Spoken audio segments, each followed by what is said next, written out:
Hello, hello, hello, and welcome back to Visibility Vixen. I have taken a month off. I know, shame on me, but I really needed it and thought what a great way to kick the show back up, but with a family circle episode.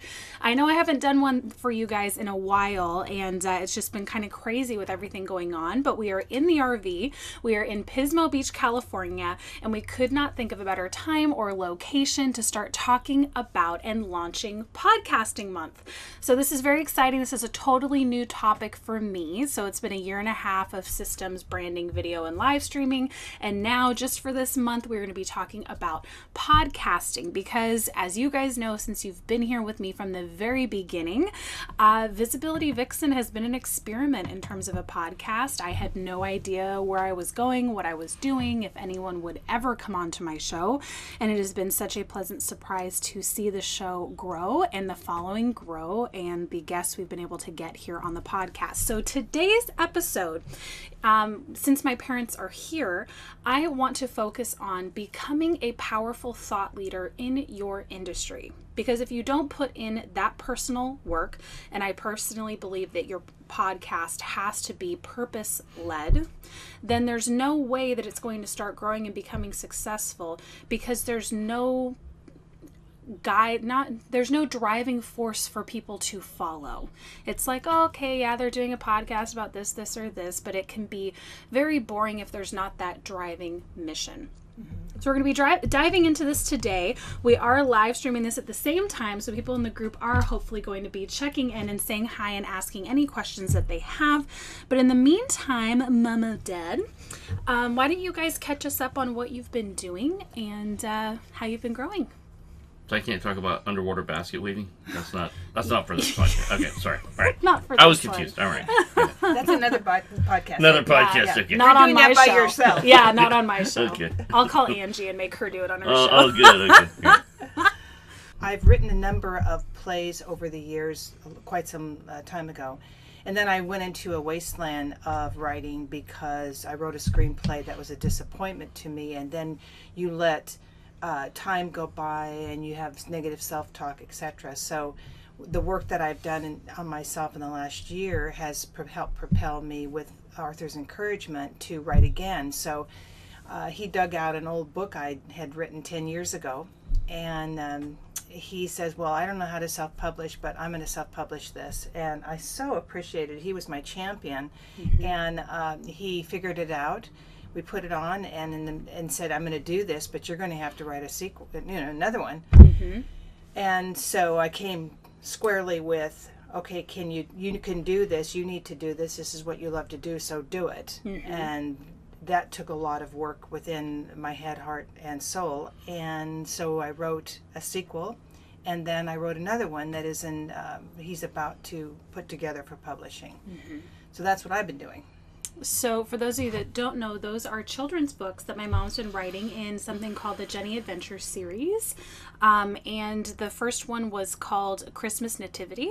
The second one was called Easter Miracle. And the one that's going to be coming out is called Hamilton Saves the 4th of July. The 4th of July. For some reason, I thought it was the day. Nativity Christmas. So, first one, yeah. So those are all the books that she's done, and they are on Amazon right now because Dad was able to figure out how to get them published. That's right. So, Dad, tell them what you've been up to. Publishing 2 books. That's quite the adventure, learning how to use Amazon and not only publish on a Kindle format, but so you can get a paperback copy also. So that's 2 different formats you have to do it in. One is the electronic format, and then the other you have to format separately for on-demand publishing. And you fortunately showed me how to do that. Yes. So that's how I've gotten all my stuff on Amazon relatively right, simply. as a paperback. The great thing about it is it doesn't really cost you anything in either venue unless you're going to hire somebody to do your cover, which we did our own covers. And if you want somebody to format it for you, because this is a little complicated to get the 2 different formats straight. Yeah. So learn how to do that. And then finding the distribution channels, like trying to build a email list and then press releases and distribution channels. And sounds like a the nightmare. great thing about Create Space, though, is that they put the books, they'll go through Barnes & Noble. You have an option to choose, and they'll put it through all the standard book distribution channels. Mm-hmm. So they do all the heavy lifting for you. So really, Your main expense is going to be advertising, getting it out there, Facebook ads, whatever, So you get it out to. let's talk about, in terms of what you just did last weekend. Tell them a little bit about Legendary AD. Oh, it was a documentary, a 2-hour documentary where a documentary filmmaker went around and he interviewed about a dozen assistant directors who had worked on major films over the years, and interviewed them about their experiences, what it was like in Hollywood, their triumphs, their tragedies, funny stories that happened. So he put this 2-hour documentary together, and it got accepted into the Beverly Hills Film Festival, and it aired, I think it was Friday afternoon, in the Grumman Chinese Theater, which was funny because in 1979 when I came out here, the first theater I went to ever see a movie in was the Grumman Chinese Theater. So it was kind of funny that Synchronicity. Yeah, I was out there in 79 and all of a sudden I'm on the screen. It's a little shocking. Yeah, a little 70 surprising. feet. Usually I'm behind the camera, except back when I was doing stand-up comedy back in the college. I thought it was a really cool recognition of the hard work you've done and the fact that this guy, this random dude, was like, hey, I want to I want to put together these legendary ADs, and through his own research found you. I mean, that's such a high compliment in terms of, because I mean, the other guy that showed up to the premiere was the assistant director on The Godfather, like these iconic films for you to be seen on that level, which you absolutely deserve, is such a cool out of thing. all the ADs in the world. It was a lot of fun. And really the great thing is it's a learning experience for people coming up in the business, because it's you tell little stories about what happened to you and interacting with different personalities and things. And that's not, that's experience you like to pass on to people for the next generation coming up, so they can learn from the positive things you've done, the negative things you've done, and they can pick up the football from there and run with their own game. Absolutely. Okay, so diving into today's episode, I want to talk about, I'd like to start with where we all start, because I know that there's especially in entrepreneurship, there's a divide. You're seeing huge people like Marie Forleo and Chalene Johnson and Tony Robbins, and it's like this ceiling that there's no way you're going to penetrate through, and these people are huge thought leaders, and so I'm just, piddling away in my own business. I'm never going to get there. And I want to be really honest about where we all start, where we all come from, pretty much the crap show that it is, before you get started on this path. And so to kick that off, I want to make sure that it's understood that whatever perception you have of people, and you're seeing their Facebook ads, or you're seeing their live streaming, or they're saying, I just had a $500,000 launch, it can be very damaging in a way if you're allowing yourself to be in that comparisonitis space, because you don't see any possible way that you could get there. But if you were to take people like Melissa Farr, like Angie Lee, like all that, they would tell you, like, oh my gosh, like in the beginning it was blood, sweat, and tears, and I had no idea what I was doing, and it felt like, oh my gosh, and all that kind of stuff. So there's really no divide between where you're at, whether you're still in your full-time job and just blogging on the weekends, and someone that has completely transferred into the online space and is making a ton of money. The only differences are A, growth, and B, time. So that's kind of what I wanted to say, and I'd love to hear what you guys have to say in terms of where we all start in the beginning of this whole journey to becoming a powerful person, which then becomes a thought leader in whatever industry you're in.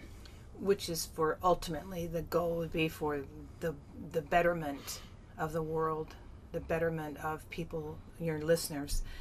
I think there are a lot of people can be successful, really successful, and I'm not even addressing the people you talked about, but they can be very successful, but sometimes in the middle of their high success, they disappear or they do a big crash and dive, and I think it's because they never address their wounds.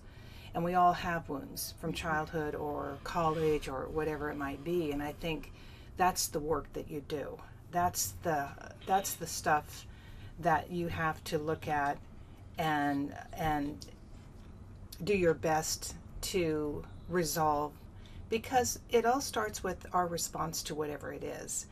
And it can be absolutely nothing. Somebody can say something that you can get so upset about, and then you mull on that. And we were chatting about this last night, and then there's somebody cuts you off on the freeway, and then you're angry, and it could be because, and it has nothing to do with the people that cut you off. It has to do with the tapes that are playing in your head.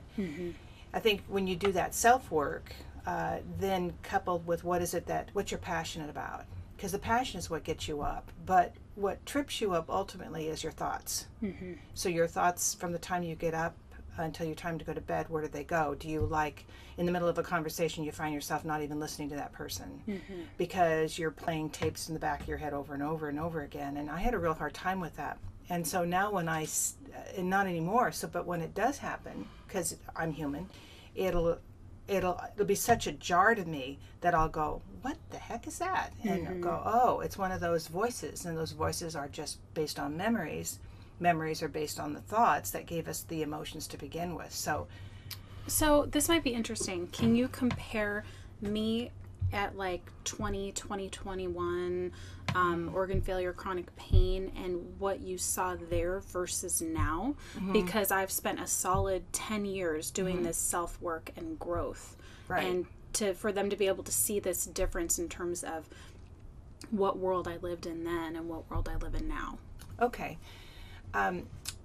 There are two schools of thought. One is let me rephrase that. There's two schools of medical care. One is the holistic, and one is the hospital and emergency rooms and doctors, etc. And there's no judgment on either industry. But we went the other way with you. And when you say organ failure, people probably don't understand, because you were up and you had to, you could walk around, go to the store and lay down, and go to the store and lay down, and go to the store and lay down. They say, oh, well, what's that mean?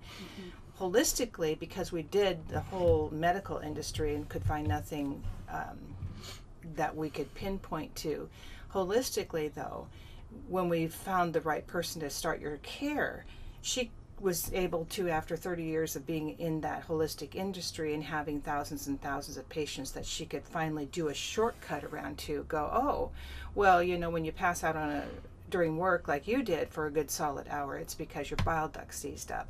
Oh, well, the reason you're seeing all the little floaty critters crawling by is because you're full of parasites. Well, if you're full of parasites, they're already all over your body, and they've already compromised your organs, which they had for you. So that's why your liver wasn't working right to process out all the pharmaceuticals you had as a young child, et cetera, et cetera. And I don't want to take up the whole time with that.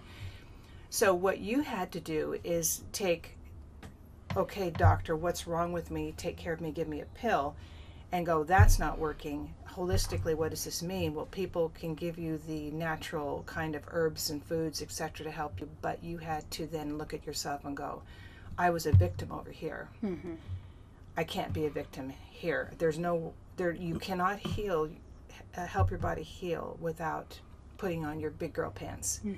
And so you had to go from being in a very angry, everything's against me state into, I can do this, I'll take the medicine, I'm accountable for what I put in my mouth, I'm accountable for this. And then what has God called me to do? Once you could get clear physically, then you were able to go, what does God want me to do? And it's interesting, you've taken every little thing that you had from the time you were little all the way through high school and college, etc., and you were able to use all the different things that you had learned for this business. I know. Isn't it crazy? Including your self-care. Yeah, absolutely. Absolutely. So I think it's really important to know that no matter where you are, if you are chronically ill, if you're struggling with depression, anxiety, if you're working a full-time job, if you have 4 kids, whatever you have in your life that makes you feel like you can't do this, that you don't, that your voice isn't really worth the work to share, to remember that we've all been in those deep, dark places, but those places are engineered for us to be able to develop the strength, because I believe that bravery is built to be able to start clearing all the past junk and getting back to that original mission that you're supposed to touch the world with. So now I want to ask Dad what you think defines a leader. Well, because you are one. Yeah. Well, let's just talk for a second about story, okay? Because listen, I've rewritten 3 major motion picture films, and the underlying thing that keeps people attracted to going to see a movie is tension, right? It's the combat between what you hope for the main character to achieve, to accomplish their goal, or the fear that they're going to be overcome and destroyed. Brody eaten by the shark in Jaws. Will he overcome it? And so what drives a motion picture forward, what drives your life forward is tension, right? So as a leader, particularly when you're leading a large organization, like, when I'm producing a movie that's and I have 1,500 crew members in 3 different countries and stuff, you have to have a plan. Yeah, I would hope so. Right? And it's a big plan. Yeah. So what you have to do is you have to, the full 1/3 of your frontal lobe is your creative space, right? So that's where you create and also where you manifest from, right? So as a leader, I mean, you can have, and this is where a lot of people fail in leadership, you can have a vision and a plan that you're manifesting for people, and you're thinking that, okay, here's the plan, here's how it's going to work. But we're electromagnetic beings, right? Our thoughts are electrical, and our feelings and our emotions are the magnetic quotient of that. So where a lot of people fail to communicate their message, and having been in advertising and written and directed and produced commercials also, and a movie is just a long commercial when you think about it. It's the same thing. It's attention. So when a leader's doing that, compared to like this microphone, back when I was in radio, you were at the control board, you're talking to the audience, you get the engineer who's running the board behind you, you're delivering the program. And so think of that as your thought process. You're projecting that thought out there. Now, all those electronic signals go to the tower where the transmitter is. 50. Big station would be 50,000 watts. So suppose you're thinking that you're putting out the right message about your product, but underneath inside, emotionally, you're not 100% about it. You're not putting out coherent waves, right? So your subconscious mind is running the transmitter in the control tower, and just, that's not really what they mean, and they dial it down, right? So instead of 50,000 watts, you're putting out 10 watts, So that's self-sabotage, and a lot of that comes from what Tony was talking about, is earlier emotional wounds. When we're young, before we go into puberty, we don't have the proper brain chemicals to make analytical decisions. You don't have the dopamine, the norepinephrine, all those chemicals that allow us to analyze it. So when you're injured physically, emotionally, mentally by some incident, right? God designed us so that we are there to take instruction. Don't touch us, it's going to burn you. Look before you cross the street. And then all of a sudden people wonder, well, what happened to that sweet kid when all the proper brain chemicals to make analytital thought where they can decide things for themselves, and they go crazy, right? All havoc breaks loose. Exactly. So when you gotta, and as a leader, you have to analyze people and where they're coming from, because most people in the current state see the world through those wounds that Tony was talking about. They see it through a filter, right?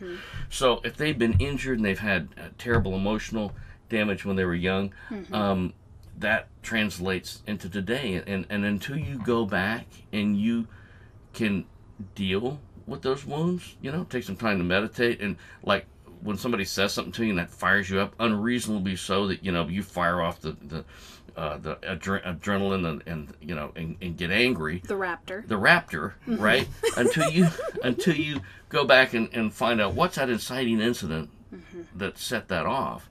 You have to deal with that. And as a leader, if you have things like that set you off, and somebody reminds you of something, they may have, you've never seen them before, but I don't like that. Well, your subconscious has gone back to when you were young and said, hey, this person reminds me of so-and-so. Remember when she said that, And it's like, if you have a conflict with somebody the day before, and all you think about driving to work is, well, I'm going to tell that person off when I get there. So now first you think that thought, right?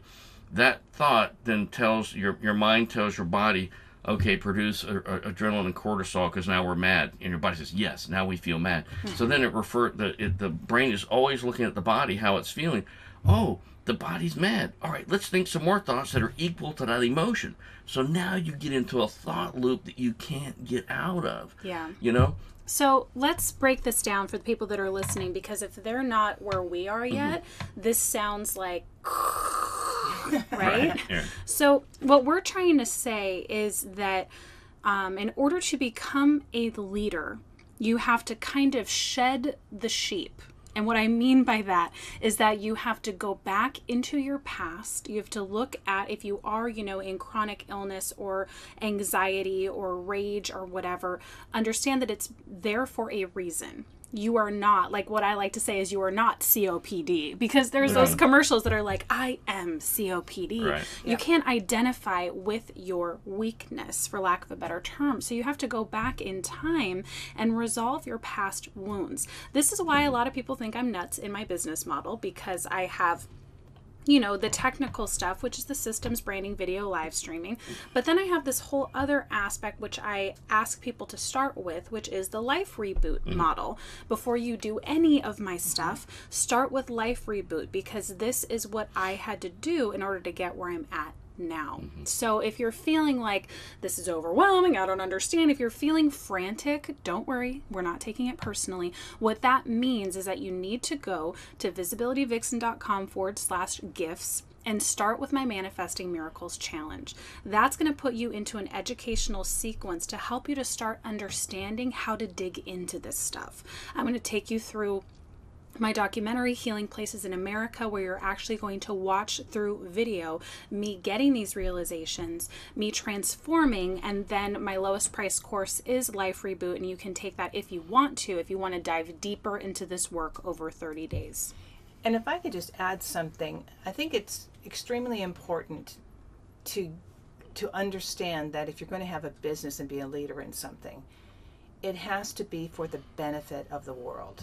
It has to be a healing message. Right now there's so much anger and strife going on because people want their views about anything and everything to be respected and to dominate. So I feel this way, so therefore everybody else has to feel this way, needs to feel that way. That is not a healing signature to send out. And let me just also preface that especially in this last year and a half, the three of us have had to look at some very ugly personal traits, some very ugly things that we wish we could take back. We wish we hadn't been in the flesh like we were. And all you can do if you're in that situation right now is to look at the fact that you need to maybe go make some amends to people. And whether or not they accept it or not is not really the onus on the person. It's going in and saying, clearing the air, I realize these things about myself. I need to do some work. And then you move forward and sending out that healing signature. That's why my Jenny books, it's all about creation. It's about what God put on the earth and how to use those things to help heal, to have harmony and love and peace and joy. Because having lived so much of my life the opposite, that is just not worth it. It's a negative signature. So it's really important in order to start your growth, to start this process, to start investing work in yourself. So that is anywhere from 15 minutes a day when you're driving into work and you're listening to an audio book, to making sure that you're doing healing practices every day, taking a walk, taking a bath, diving into a meditation. And the books that I recommend that you start with is Paul Hegstrom's Broken Children, Grown Up Pain. That's a great one. Joe Dispenza, Breaking the Habit of Being Yourself. And what would you think the third one would be? I would start with those two, because with those two... That's going to take you a while. When you start dealing with quantum physics, because we are the only creatures on the earth who have the ability to manifest, because we are all quantum entanglement. We're all in this together, and what one person does affects the entire quantum web, And once people realize it, and what you project out, what you're thinking, your thoughts every day, they will bring... The quantum field brings that back to you. So we are manifestors that way. That's we are what we think. Exactly. Yeah. So just like that disc jockey broadcasting every day, we're broadcasting a signal 24 hours a day, 7 days a week. So if you're broadcasting positive things, you're in positive creation mode, that's going to come to you. If you're in a negative, a downtrodden cycle, a victimized cycle, that goes out in the field, that comes back to you. So you have to be careful every day what you're broadcasting. And a good tangible result of this, and you may identify to one or both of these things, you create a lead magnet. You spend 2 weeks on it. It's a in-depth ebook, or let me just wake up the computer. So you've worked on this lead magnet for like 2 weeks. You've put so much heart and soul into it. You know that if you would have had this ebook when you started out, you would have gotten to where you are now in like 2 days, right? You're so excited, and you don't have an ad spend budget, but you start posting this in the promo days and all of these Facebook groups, and you just can't wait that this heartfelt work is going out there. And you check your email responder, 0 opt-ins. A week later, 0 opt-ins. You're promoting this on your Instagram, your Facebook, your Twitter, 0 opt-ins. You start to feel so depressed. Those negative thoughts start cycling. Oh, I'm never going to be successful, blah, blah, blah, blah, blah, blah, blah. And you don't get any opt-ins. That is what I used to deal with. And it felt so frustrating, so victimizing. And it was just like, there's nothing I can do. So then I was doing, like, I think it was the 5th round. No, maybe it was the 4th of the Comfy on Camera Challenge. And I kept saying every time I published an opt-in, I always give my best. My best is good enough. Oh, I'll put a $5 Instagram boost, like whatever. I recorded that silly, remember that little silly commercial I did of me like putting tissues in my pits and just had a great time. And I didn't check my email responder until the day before we started. And I logged in and it said 71 subscribers. And I went, what? And I was not only pleasantly surprised, but I was so mad that with 1/100th of the effort, I magnetically attracted these people versus before when I put my heart and blood and sweat and tears and gotten nothing. So this is the example of what Dad's talking about. And this is also why I start Life Reboot with the Manifesting Miracles Challenge, because you really need to understand that 90% of this business of being an entrepreneur is you. Your self-work, your self-growth. Yeah, you want to get your systems in place, and that's why I show you how to do that. But that's the 1 hour a day, the 2 hours a day, the other 22 hours a day. You have to take this stuff seriously. And I think this is what really, really sets the thought leaders apart. So now I want to dive into what you were talking about, Mom, which is the why. When you start podcasting, when you start building your business, you really need to understand why you're doing it.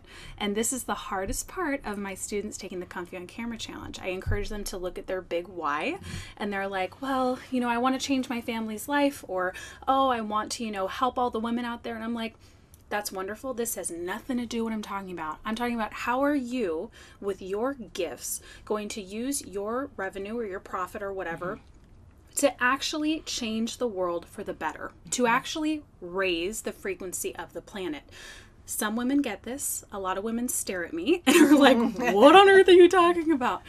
So when you're starting out in terms of thought leadership, in just 1 or 2 sentences, what would you guys say if this were you, if you were starting your own show, if you were on your big movie, if you were, on your book tour, what would you guys say is your big why in terms of how you would change the planet with your unique gifts and revenue? If I can help adults, of course, but children in the formative years to connect to the world that God has blessed them with, to take care of the world, take care of the pollinators and the animals. We are their caretakers.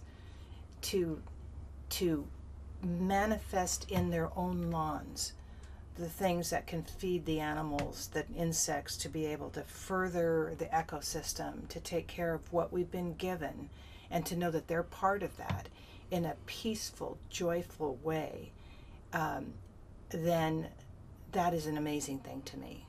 And it is. That's an immediate why. Right. So let's say your books generate $1 million in revenue. What are you going to take some of that income for to actually change the frequency of our planet? Well, there are a number, you have to really research your organizations. So you research the organizations, or you start one, so that you know that you've got so many. Seed Savers does an amazing thing. Strictly Medicinal Plants does an amazing thing. There's all kinds of places that have right there heirloom seeds. Let's not get started on GMOs.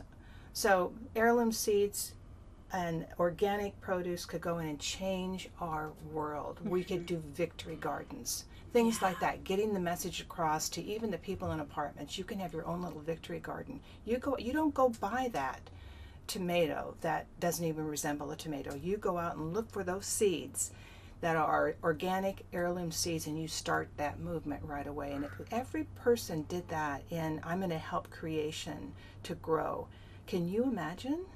So that's the message. In the third book, the little girl is in the garden and learning from her grandmother. So what does that say for the little children out there? Take an active part. This is the world God gave you. Take an active part in it. And you know what? We never retire. That was never written anywhere that we're supposed to retire. That is a social thing. So whatever age you're in, start. If you're 90 years old, start doing that. So did you guys hear the difference in her voice and in her energy when she was first talking about the purpose of her books and inspiring kids, and then when she talked about the planetary goal of helping everyone start their own garden? It doesn't mean that one's better than the other, but the passion, the driven thought leader is from the big, big why, because that's the mission that's going to keep you going. Not, oh, my goal is to reach, like if you're a one-on-one coach, is to reach 10,000 people and improve their lives. That's wonderful. But what are you actually going to do with the tangible money in your own hands to leave an impact on the world? And that's the stuff that lights you up. Now it's your turn. $1 million. Here you go. $1 million. Okay. Well, here's my philosophy: is we change the world one person at a time, right? I'm a storyteller, so that's how I get them. I'm always about the underdog and helping the underdog overcome what seems to be overwhelming obstacles, right? So it's about that journey for me. So, if I've got $1 million, I'm going to use it to tell a story, because like Frank Capra says, you get somebody in the dark for 2 hours, you can change your life. You change your mind. You get them out of their subconscious routines of, oh, I'm this, I'm that, and you transport them. You transport them literally, I call it quantum filming. You transport them into another dimension, so they see a different quality that they can have in their life that they don't have right now through another character. How many times you've got a great movie, go, wow, there's infinite possibility here. I could do that. If that person could start there, and Mr. Smith goes to Washington. He underdog comes on. He stands. He filibusters. Look what he accomplished. The boys' camp.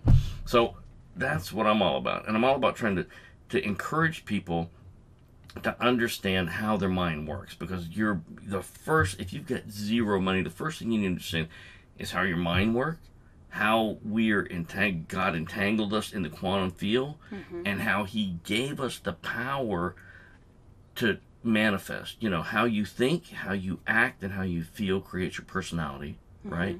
Your personality creates your personal reality. And if I encourage anybody to do anything, those 2 books you recommended, get those and find out, number one, how do you think, act, and feel? What's your personality? And how is that affecting your personal reality?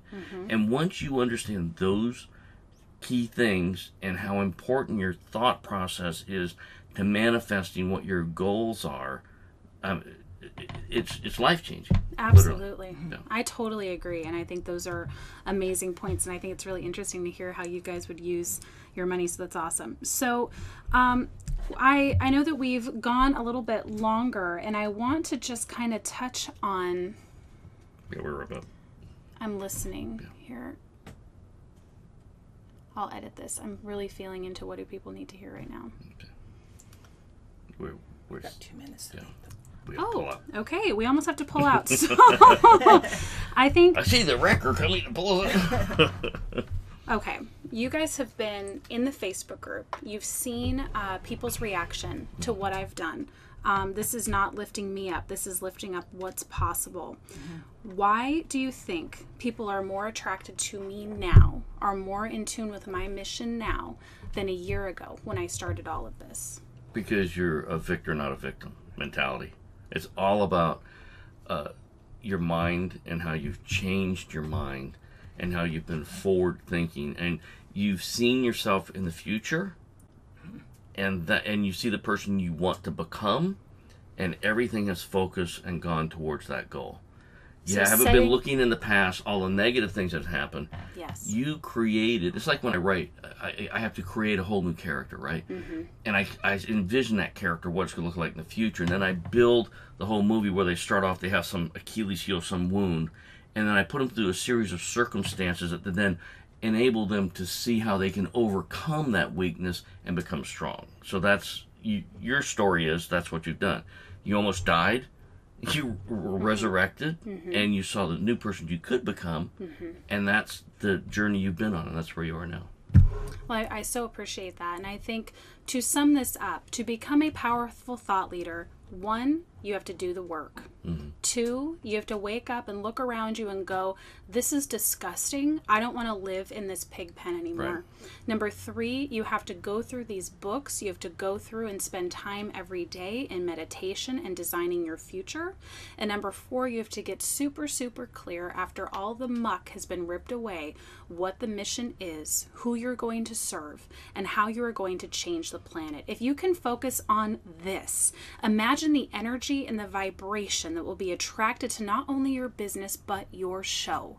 Because the difference between podcasting and any other medium is, I believe, it's the most intimate, because people are putting earbuds in their ears and they're wanting you to help them exactly where they're at. These are the people that are in the gym working out on their drive. This is their time of escape from their current reality.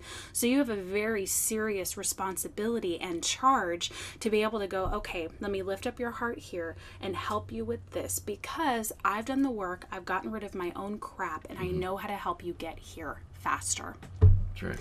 I hope you have so enjoyed this episode, talking to my parents, having a family circle. We have had such a great time with you guys today. We have to hit the road. Yeah. We're going home. And in the meantime, if you loved it, please let us know. Please give us a review on iTunes or Stitcher, and feel free to leave any questions you have in the comments if you are in the Facebook group, The Visible Entrepreneur. If you want to join Podcasting Month, I can't even talk, then feel free to go to visibilityvixen.com/podcasting and join in the fun. We're going to have a month full of podcast episodes and education to help you successfully start your first podcast. So thank you so much for being here, everyone. We will see you later, and have a wonderful, wonderful day, and have fun in the quantum field. Hit the road!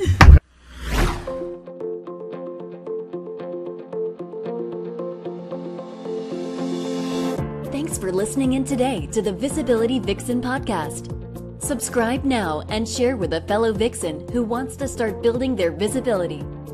For more fire in your life and brand, visit visibilityvixen.com.